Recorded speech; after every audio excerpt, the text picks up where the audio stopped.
Eu sei que talvez você não acredite, mas eu nunca contei isso pra ninguém.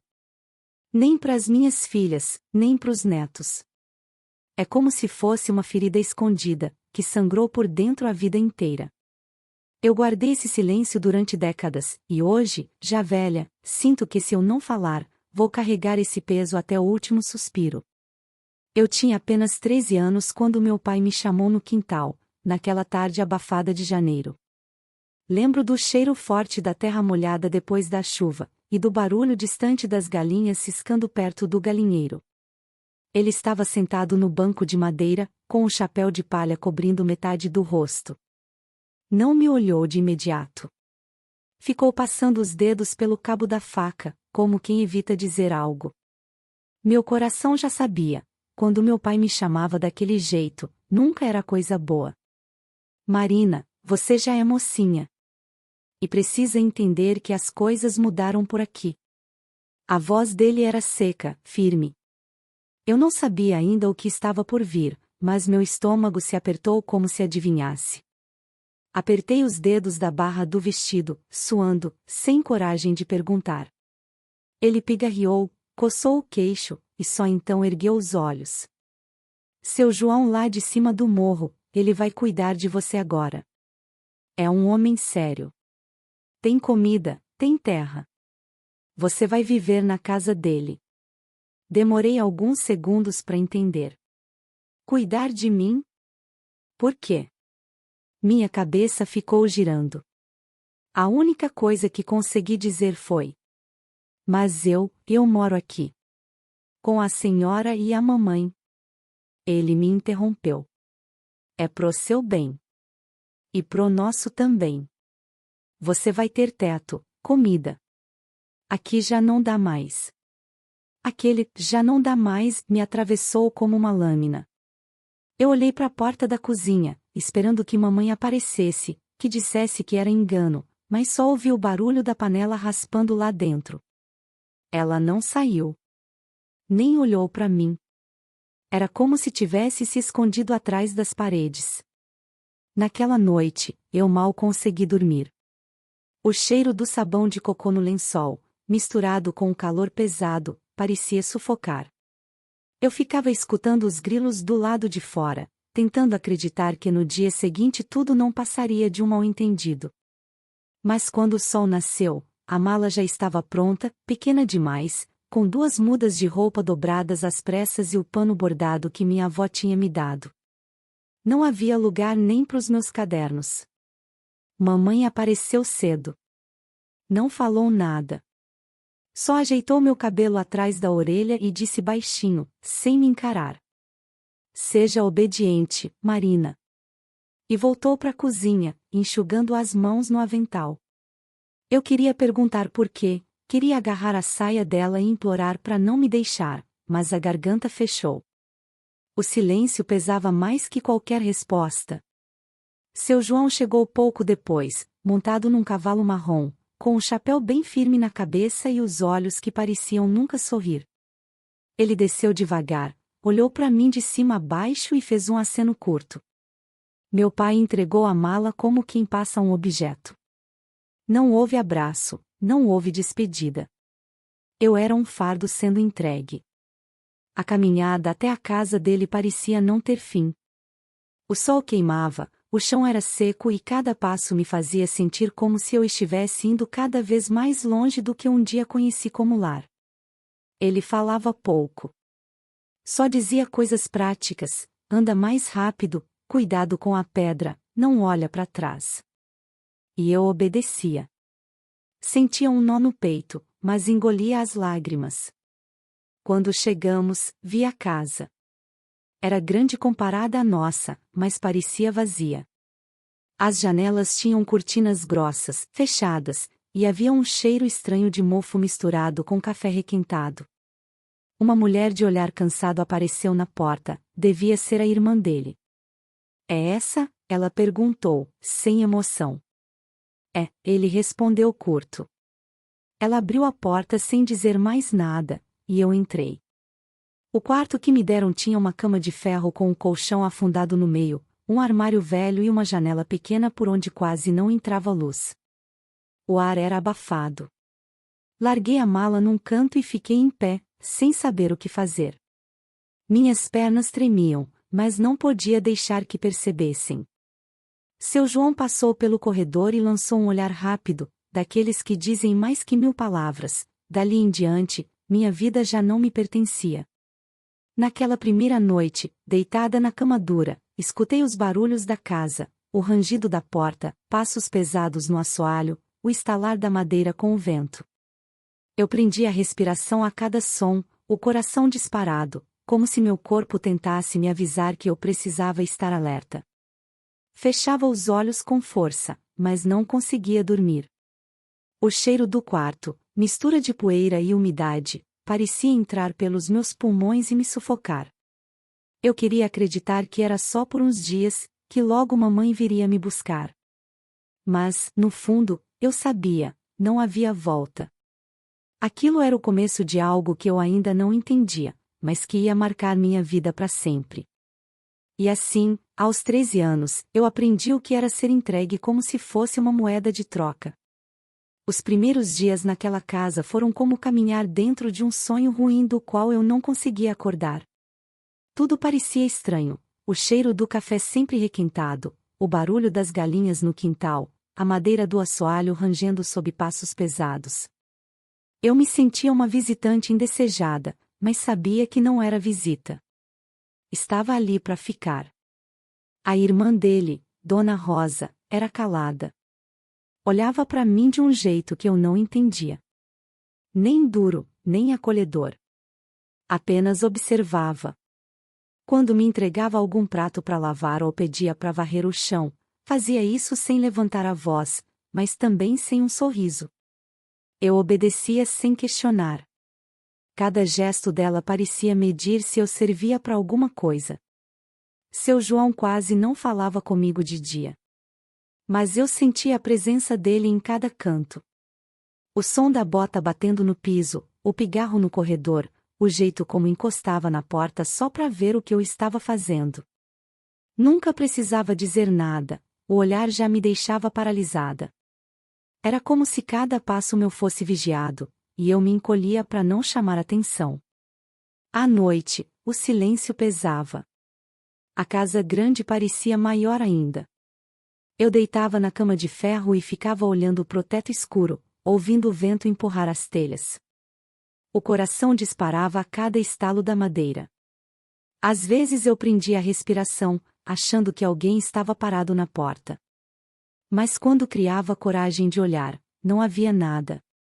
Só a sombra do batente, imóvel, me observando. Lembro da primeira vez que Dona Rosa entrou no meu quarto sem bater. Eu estava sentada na beira da cama, tentando costurar o pano que tinha trazido de casa. Ela olhou a peça, pegou nas mãos dela e disse: "Bonito. Mas não gaste linha à toa. Aqui você vai ter mais o que fazer do que bordar." Devolveu o pano e saiu, deixando o ar pesado.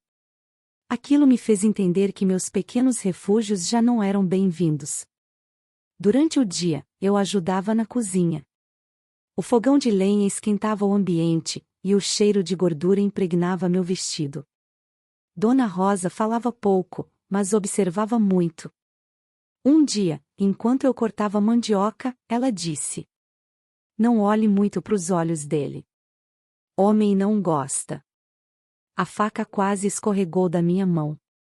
Não respondi, só assenti devagar. Aquela frase ecoou na minha cabeça por dias, como um aviso. Seu João, por sua vez, tinha um jeito que me fazia estremecer. Não precisava encostar em mim para me fazer sentir pequena. Bastava o silêncio dele, pesado, e a forma como o olhar demorava mais do que devia. Quando eu passava pela sala com uma bandeja, ele me seguia com os olhos até eu sumir pelo corredor. Nunca falou nada, mas o ar se enchia de algo que eu não sabia nomear, só sabia que era perigoso. Às vezes, quando eu estava lavando roupa no tanque do quintal, sentia o peso daquele olhar pelas costas. Virava rápido e lá estava ele, parado na varanda, apoiado no batente, fingindo que olhava pro campo. Mas eu sabia. O coração batia tão forte que eu tinha medo que ele ouvisse. Nessas horas, eu baixava a cabeça e fingia concentrar nos sabões que ardiam meus dedos. O tempo começou a me confundir. Os dias eram longos, iguais, um arrastando o outro. Eu acordava cedo, ajudava na cozinha, varria, lavava roupa. À noite, ficava trancada no quarto, com medo até do barulho da minha própria respiração. Meus pés viviam frios, mesmo no calor, como se o corpo todo quisesse fugir. Uma noite, ouvi a porta render devagar. Meu corpo gelou. Fingi que dormia, o coração quase saindo pela boca. Os passos se aproximaram, lentos, arrastados. O colchão afundou de leve quando ele encostou a mão no ferro da cama. Senti o calor da respiração perto. Não me mexi, não abri os olhos. O silêncio era tão pesado que parecia gritar. Depois de alguns segundos ou minutos, não sei, os passos se afastaram. A porta fechou com um clique baixo. Eu só então soltei o ar, tremendo inteira. No dia seguinte, quando desci para a cozinha, Dona Rosa me olhou de um jeito estranho. Não perguntou nada. Apenas serviu o café e empurrou a xícara na minha direção. Eu queria acreditar que ela não sabia. Mas, no fundo, percebi que sabia. Comecei a perceber também como minha mãe tinha me deixado ali sem uma palavra. A cada manhã, quando eu me via diante daquela mesa, lembrava do rosto dela virado pro fogão, evitando o meu olhar. Era como se ela tivesse me entregue junto com a mala. A saudade dela doía, mas misturada com algo que eu não queria admitir, um sentimento de abandono. Os meses foram passando, e meu corpo foi aprendendo a se calar. Eu andava devagar, falava baixo, fazia tudo para não chamar atenção. A cada olhar de seu João, a cada aviso de Dona Rosa, eu entendia, ali eu não era filha, nem menina. Eu era só alguém que precisava obedecer. E, aos poucos, fui deixando de ser Marina. Com o tempo, a casa de seu João deixou de parecer grande. Era como se as paredes fossem se fechando aos poucos, me prendendo por dentro. Eu já não contava os dias, não fazia diferença. Tudo se repetia como um relógio quebrado, os mesmos passos na varanda, o mesmo cheiro de café requentado, as mesmas ordens ditas em voz baixa, sem nunca me dar a chance de responder. Eu quase não falava mais. No começo, ainda tentava perguntar alguma coisa, se podia ajudar na horta, se podia costurar meu pano, se podia escrever umas linhas no caderno que escondi na mala. Mas bastava o olhar duro de Dona Rosa para eu entender que certas vontades tinham que morrer ali mesmo, antes de nascer. Meu corpo foi se acostumando ao silêncio. Eu caminhava leve, para não fazer barulho. Aprendi a segurar o espirro, a conter a tosse, a abrir portas devagar para não render. A cada passo, eu calculava se não estava chamando atenção demais. Era como viver num jogo onde qualquer movimento errado custava caro. Lembro bem do dia em que pensei em fugir. Eu estava lavando roupa no tanque, o sol batendo forte, e vi o portão dos fundos entreaberto. Meu coração disparou. Por um instante, imaginei sair correndo estrada abaixo, sem olhar para trás. Mas logo senti aquele arrepio conhecido na nuca. Virei devagar e lá estava seu João, parado na varanda, me observando. Não disse nada, só ficou ali. E eu, com as mãos encharcadas e o sabão escorrendo pelos dedos, percebi que não tinha coragem. Meu corpo queria correr, mas minhas pernas não obedeciam. Nessa noite, fiquei olhando pela janela do quarto, tentando enxergar o céu. A fresta era pequena, mas dava para ver umas estrelas. Pensei em mamãe. Será que ela pensava em mim? Ou será que já tinha apagado minha existência, como quem fecha a porta e segue a vida? O peito apertou. As lágrimas vieram, silenciosas. Eu queria tanto ouvir a voz dela me chamando de novo, sentir a mão dela arrumando o meu cabelo. Mas nada. Só a escuridão. Com o passar dos meses, comecei a notar como meu corpo reagia sozinho. Quando ouvia o barulho da bota de seu João no corredor, minha respiração se encurtava. Quando Dona Rosa me olhava em silêncio, meus ombros se encolhiam sozinhos. Eu já não precisava pensar, meu corpo sabia o que fazer para evitar problemas. O mais difícil eram as noites. Eu me deitava cedo, mas o sono nunca vinha.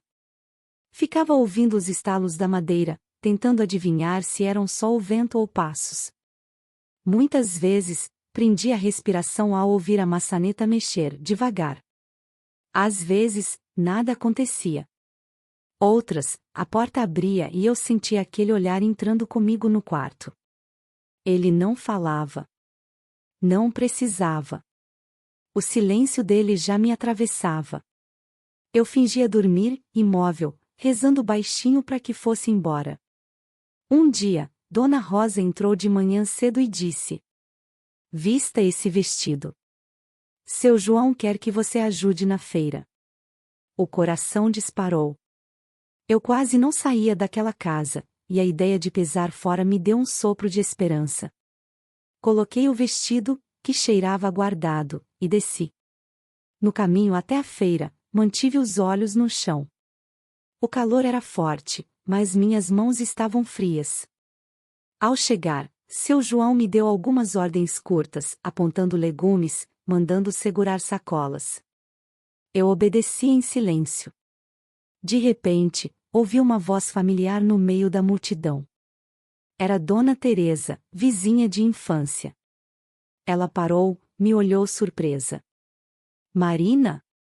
É você, menina?" Meu coração disparou. Eu abri a boca, mas antes que qualquer palavra saísse, senti a mão firme de seu João no meu ombro. "Ela tá comigo", ele disse seco. Dona Teresa ficou sem graça, sorriu fraco e se afastou. Eu não disse nada. Nem consegui. A garganta travou. Naquela noite, chorei escondida, mordendo o travesseiro para não fazer barulho. Foi quando percebi, mesmo tendo visto alguém que me conhecia, eu não consegui pedir ajuda. Eu estava presa não só na casa, mas dentro de mim mesma. As semanas seguintes só confirmaram isso. Cada vez que pensava em falar, minha voz sumia. Cada vez que sonhava em correr, minhas pernas pesavam. A sensação era de que, pouco a pouco, eu ia desaparecendo. Marina, a menina que um dia sonhou estudar e ser professora, estava morrendo. O que sobrava era só um corpo obediente, sem vontade própria. E, no fundo, comecei a acreditar que nunca mais sairia dali. Com o tempo, aprendi a viver como quem desaparece devagar. Não havia gritos nem correria naquela casa, mas um silêncio que pesava mais que qualquer barulho. Era o tipo de silêncio que engole as palavras antes mesmo de elas nascerem. De manhã, eu acordava antes do sol. O canto do galo lá fora me lembrava que outro dia começava, igual ao anterior. Lavava o rosto com a água fria do pote de barro, prendia o cabelo e descia para a cozinha. Dona Rosa já estava lá, mexendo a panela no fogão de lenha. Ela me entregava tarefas sem olhar muito nos meus olhos: descascar mandioca, limpar o feijão, varrer o chão. Eu fazia tudo rápido, calada. Com o passar dos meses, meu corpo parecia saber sozinho o que tinha de fazer. Quando o barulho da bota de seu João ecoava no corredor, minhas mãos automaticamente se apressavam, meu coração disparava. Era como se cada músculo do meu corpo tivesse aprendido a se preparar. Eu não precisava pensar, era instinto. Ele quase nunca levantava a voz. Mas o olhar, aquele olhar me fazia encolher. Era longo demais, firme demais, como se me lembrasse a todo instante de que eu não era dona de mim mesma. Às vezes, passava a mão pela barba devagar enquanto me observava, e eu desviava o rosto, fingindo que estava concentrada em arrumar a mesa. Aos poucos, fui deixando de me reconhecer. No espelho pequeno do corredor, eu quase não via mais a menina que saíra da casa dos meus pais. O cabelo, antes solto, vivia preso.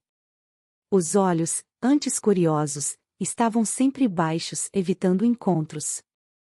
A pele parecia mais pálida. Eu me via e pensava: quem é essa? As noites eram as piores. Eu deitava cedo, fingindo dormir. O colchão afundava no meio, e eu me encolhia num canto, abraçando o pano bordado que trouxe da minha avó. Era o único pedaço de casa que me restava. Muitas vezes eu sentia passos no corredor. O render lento da madeira me avisava antes que a maçaneta girasse. O coração batia tão forte que eu tinha medo de que ouvissem. Às vezes, a porta se abria só um pouco, e eu sabia que havia alguém ali, me olhando. Outras, o silêncio pesava tanto que eu tinha certeza de que estavam me vigiando mesmo sem abrir. Uma vez, acordei assustada no meio da madrugada. A lua entrava fraca pela fresta da janela, e por um segundo pensei ter visto uma sombra se afastar da porta. Segurei o pano contra o peito e fiquei imóvel até o dia clarear. Quando desci para a cozinha, Dona Rosa me olhou rápido, depois baixou a cabeça. Não disse nada. Eu entendi naquele instante, ela sabia. Talvez sempre tivesse sabido. Com o passar das semanas, perdi a noção de tempo. Não sabia mais se era terça ou sexta, se já fazia um mês ou um ano. O mundo lá fora parecia distante, como se tivesse deixado de existir. O que eu tinha eram aquelas paredes, aqueles olhares, aquelas tarefas repetitivas. Eu mesma já não me sentia parte de nada. Um dia, enquanto lavava roupa no tanque, minhas mãos queimando do sabão, percebi que estava cantando baixinho sem nem notar. Era uma cantiga que minha mãe costumava cantar quando eu era pequena.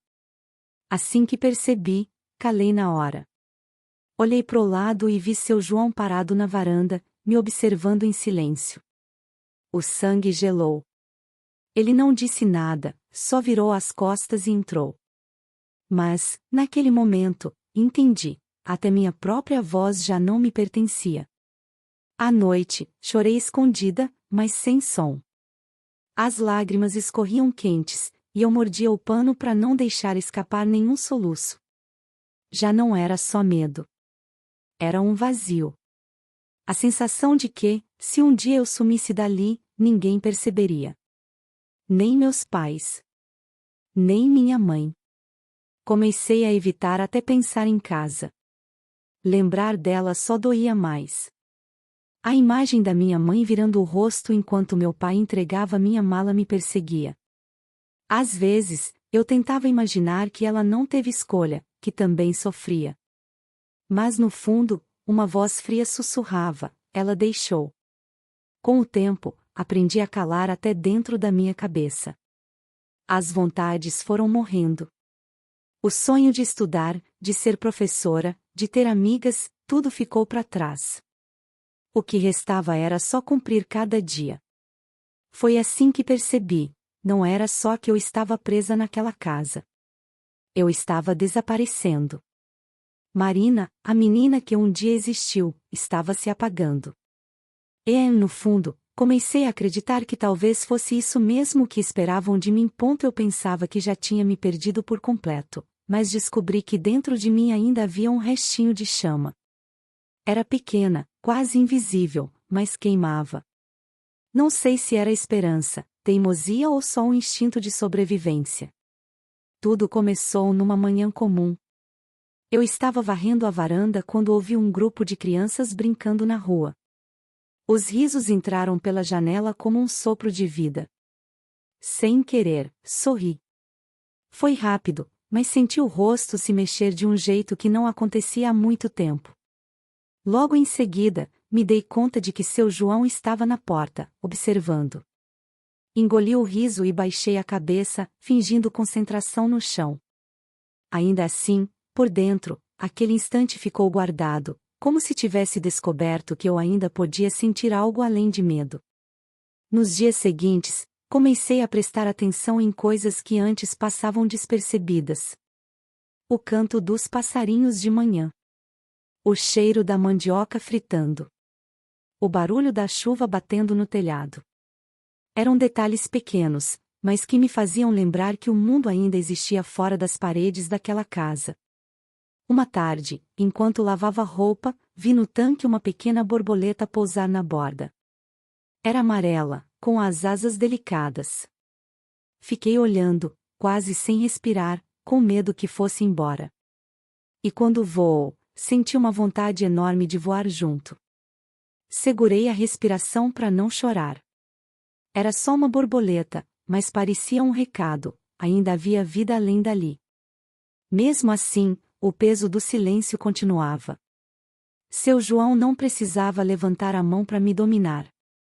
Bastava a forma como ocupava os espaços. Se eu estava na cozinha, ele parava na porta. Se eu varria o quintal, ele aparecia na varanda. O olhar dele me seguia como sombra. E quando se aproximava, meu corpo se encolhia sozinho, como se tivesse sido treinado para isso. Dona Rosa pouco falava. Um dia, porém, quando me viu demorando para levantar da cadeira, disse baixinho: "Não deixe que matem você por dentro." Fiquei paralisada. Queria perguntar o que ela queria dizer, mas não consegui. Ela saiu sem esperar resposta. Aquilo me deixou noites sem dormir. Será que ela entendia o que eu sentia? Ou será que falava de si mesma? As noites continuavam sendo um tormento. O som da maçaneta mexendo devagar me fazia congelar. Às vezes, era só o vento. Outras, eu sabia que não. Eu fingia dormir, o pano da minha avó apertado contra o peito, e rezava. Nessas horas, percebia como meu corpo tremia, mesmo quando tentava ficar imóvel. Foi numa dessas madrugadas que pensei, pela primeira vez em meses, na possibilidade de sair dali. Não sabia como, nem para onde. Mas a ideia entrou na minha cabeça e não saiu mais. Era só um pensamento, frágil como a borboleta que pousara no tanque. Mas estava lá.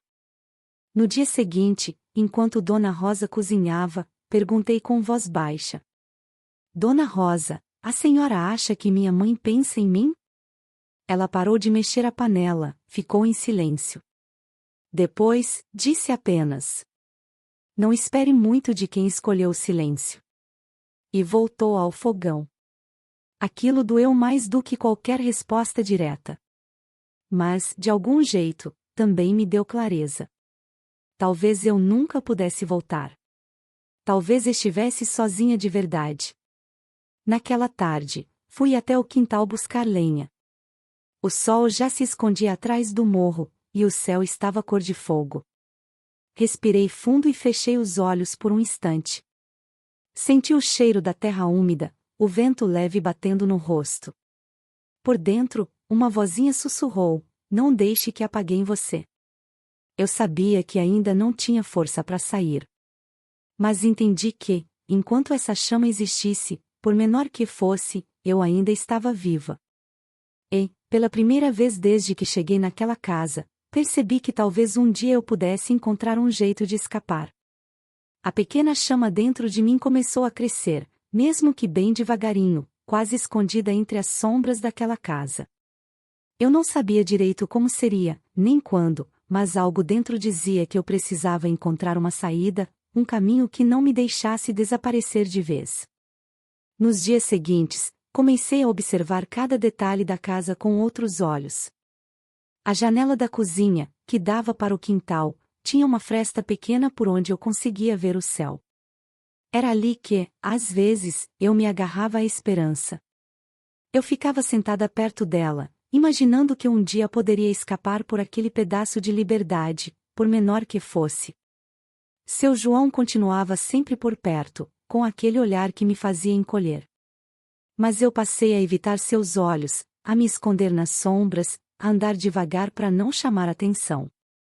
A casa virou uma prisão silenciosa, mas eu precisava aprender a andar dentro dela sem ser vista. Uma tarde, enquanto varria o chão da varanda, notei que a porta dos fundos estava entreaberta. Meu coração acelerou. Eu sabia que devia fechar, mas algo me dizia para deixar assim, só por um momento. Talvez fosse um convite silencioso. De noite, escondida no quarto, eu pensava nos dias antes de chegar ali. Lembrava do cheiro da casa da minha mãe, do som da rua da minha infância, do sorriso tímido que eu tinha quando brincava com as amigas. Essas memórias eram como faíscas, que acendiam um pouco mais a minha vontade de lutar. Comecei a imaginar um plano, mesmo que fosse só um sonho. Eu queria sair dali, voltar a ser dona do meu corpo, da minha voz, da minha vida. Era um desejo simples, mas parecia tão distante quanto o céu visto pela janela. Dona Rosa percebeu algo. Uma tarde, ela se aproximou e, baixinho, disse: Marina, não esqueça quem você é. Mesmo que o mundo tente apagar, a gente tem que se lembrar da nossa força. Eu quis perguntar como ela sabia, mas não tive coragem. Só balancei a cabeça, sentindo um misto de medo e esperança. A cada dia, aquela pequena chama crescia dentro do meu peito. Eu sabia que o caminho seria difícil, talvez até impossível. Mas a alternativa, ficar ali, desaparecer, não era uma opção. E assim, escondida atrás do medo e da dor, nasceu um fio de coragem. Um dia, quando seu João saiu para buscar lenha, e Dona Rosa foi cuidar da horta, eu fiquei sozinha. Minha mão tremia, mas eu peguei a mala pequena, aquela mesma que me trouxe dali, e comecei a arrumar um pouco. Não sabia para onde ia, nem o que faria. Só sabia que precisava tentar. O coração batia forte, a respiração curta. Era um medo diferente, medo do desconhecido, mas também medo de nunca tentar. E naquele silêncio da casa velha, entre sombras e lembranças, eu dei o primeiro passo para minha liberdade. Naquela noite, quando a casa já estava mergulhada no silêncio pesado que me aprisionava, decidi que era hora. A pequena mala, com suas poucas roupas e o pano bordado da minha avó, estava pronta ao lado da cama. Meu corpo tremia, não só pelo frio que parecia se infiltrar nos ossos, mas pelo medo do que viria. Cada som parecia ampliado naquela escuridão, o rangido da madeira, o suspiro do vento pelas frestas, até o batimento acelerado do meu coração parecia um tambor que anunciava minha coragem e minha loucura ao mesmo tempo. Meu olhar percorreu o quarto minuciosamente, procurando qualquer coisa que pudesse ser minha ali, qualquer lembrança que me desse forças. As paredes frias, o colchão duro, a sombra da porta, tudo parecia me dizer para desistir, para aceitar aquele destino que me sufocava. Mas, contra tudo, algo dentro de mim se acendeu com uma força que eu não sabia que existia. A promessa silenciosa da liberdade, mesmo que distante, me empurrou a levantar da cama com cuidado, tentando não fazer barulho. Meu corpo estava rígido, cada passo parecia pesado, e a sensação de ser observada fazia meus músculos se contraírem. Saí do quarto, segurei firme a mala e caminhei lentamente até a porta da frente. A mão que tremia quase não conseguia abrir o trinco, mas finalmente o barulho suave da fechadura girando me fez prender a respiração. Quando abri a porta, o ar frio da noite me atingiu como um soco. A lua, escondida atrás das nuvens, mal iluminava o caminho. Olhei para trás, para aquela casa que foi prisão e abrigo, e senti uma mistura de medo, tristeza e alívio. Meu coração gritou em silêncio que eu não podia voltar. Dei o primeiro passo para fora e, a cada passo seguinte, parecia que carregava anos de silêncio, medo e dor comigo. A rua estava deserta. O vento frio cortava meu rosto e eu engolia as lágrimas que ameaçavam cair. Não tinha rumo, nem planos concretos, só a certeza de que precisava fugir. Durante horas, caminhei sem destino, sentindo o peso da mala e o frio da noite. As lembranças vinham e iam, trazendo o rosto de minha mãe que não lutou por mim, o olhar duro de seu João, e a voz baixa de Dona Rosa. Mas também vinham as memórias das pequenas coisas que me fizeram resistir, o sorriso das crianças na rua, a borboleta amarela no tanque, a fresta da janela com o céu aberto. No amanhecer, cansada e trêmula, encontrei um banco em uma praça silenciosa. Sentei, encostei a mala e deixei meu corpo descansar, enquanto a mente lutava para não se perder no desespero. Eu estava sozinha, sim. Sem casa, sem família, sem ninguém para me proteger. Mas, pela primeira vez, sentia que era dona de mim mesma. A liberdade era incerta, cheia de medo, mas era minha. E naquela praça fria, com o sol tímido começando a surgir, eu prometi a mim mesma que não iria mais desaparecer. O sol começava a esquentar a praça quando abri os olhos, ainda com o corpo dormente e a mente cheia de dúvidas. Eu estava ali, sentada num banco frio, segurando a pequena mala que tinha se tornado meu único bem. Não sabia para onde ir, nem quem poderia me ajudar, mas pela primeira vez em muito tempo, senti algo que não era medo, esperança. Nos dias seguintes, comecei a buscar ajuda onde pudesse. Lembrei da Dona Teresa, a amiga da minha infância que morava na rua vizinha. O coração apertava toda vez que pensava em pedir abrigo, mas não tinha outra saída. Cheguei na casa dela, o corpo tremendo e a voz quase sumindo quando bati na porta. Ela me recebeu com um olhar surpreso, mas não me negou a entrada. Ali, entre aquelas paredes simples, senti um pouco do calor que há muito não conhecia. Dona Teresa não perguntava demais, só oferecia o que podia: um prato quente, uma palavra amiga, um pouco de conforto. Era pouco, mas era tudo para alguém que tinha perdido quase tudo. Com o passar do tempo, fui me reconstruindo devagar. Aprendi que a dignidade não está nos lugares onde a gente vive, mas no jeito que a gente escolhe se levantar todos os dias. Trabalhei duro, lavei pratos, varri ruas, fiz tudo o que apareceu para garantir um pouco de autonomia. Conheci pessoas que, como eu, tinham suas histórias marcadas pela dor, mas que encontraram na solidariedade um caminho para seguir em frente. Descobri que a força não é a ausência de medo, mas a coragem de enfrentá-lo mesmo assim. Meu corpo, antes pesado pelo medo, foi ganhando leveza. Minha voz, que quase desapareceu, voltou a se fazer ouvir, primeiro em sussurros, depois em palavras firmes. E, pouco a pouco, comecei a me reconhecer de novo, não a menina que foi deixada para trás, mas a mulher que escolheu lutar. Recebi mensagens dos meus filhos, que agora reconheciam a ausência e a dor que causaram. Não era fácil perdoar, e talvez nunca fosse. Mas eu aprendi que perdoar não é esquecer, é libertar a si mesmo do peso que corrói o coração. Hoje, quando olho no espelho, vejo mais do que cicatrizes. Vejo uma história de resistência, uma vida que não se calou, um amor próprio que nasceu da tempestade. E sei que, apesar de tudo, escolhi a mim mesma. Se eu pudesse deixar uma palavra para quem está ouvindo, seria esta: não permita que ninguém te faça duvidar do seu valor. A vida pode ser dura, e o caminho escuro, mas dentro de você há uma luz que nunca se apaga, só precisa de coragem para acendê-la. Eu sou prova viva de que, mesmo quando tudo parece perdido, é possível recomeçar.